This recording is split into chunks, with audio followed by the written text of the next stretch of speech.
নমস্কার বন্ধুরা, দীপাস কিচেনে আপনাদের সবাইকে স্বাগত। আজকে আমি পাবদা মাছের ঝাল করব, সেটাই আপনাদের সাথে শেয়ার করব। তার আগে আমি হলুদ মাখিয়ে নুন মাখিয়ে নেব। নুনটাও দিয়ে দিলাম, এটা মাখিয়ে নেব আমি। 2 প্যাকেট সর্ষে আমি ভিজেতে দেব।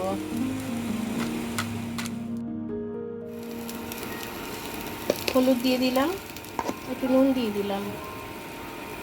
সর্ষেটা ভালো করে গুলিয়ে নিচ্ছি। নুন হলুদ দিয়ে ভালো করে মিশিয়ে চাপা দিয়ে রেখে দেবো। মাছগুলো ভাজতে চলে যাবে। এবার আমি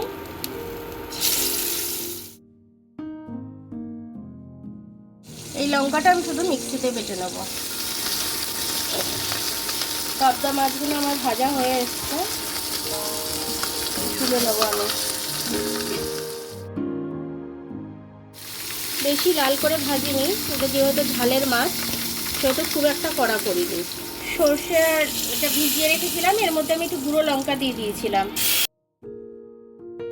যেহেতু এখনকার কাঁচা লঙ্কায় ঝাল নেই খুব একটা, সে কারণে আমি আর কাঁচা লঙ্কাটা বাটলাম না।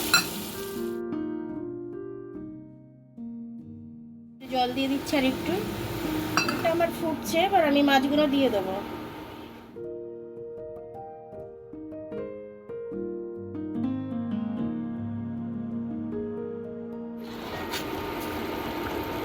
এবার আমি এটা চাপা দেবো না, এরকমই একটু ফুটতে দেবো, একটু কাই হবে, নামিয়ে নেবো। আমি 5 মিনিট বাদে এলাম দেখতে, মাছের গ্রেভিটা একদম পারফেক্টভাবে আছে। এরকমই আমি নামাবো, তো এইভাবে আমি নামিয়ে নিচ্ছি। দেখুন, আমার পাবদা মাছ সর্ষে দিয়ে ঝালটা করলাম, খুব সুন্দরভাবে হয়ে গেছে। এটা দিয়ে কিন্তু ভাতটা খাওয়া হয়ে যাবে এক থালা, আর কিছু লাগবে না। তো এটা অনুষ্ঠান বাড়ির মতো আমি তৈরি করেছি। তো এটা খেতে খুব সুন্দর হয়েছে, আমি টেস্ট করেছি। তো অবশ্যই আপনারা খেয়ে আমাকে কমেন্টস করে জানাবেন যে আপনাদের কেমন লাগলো।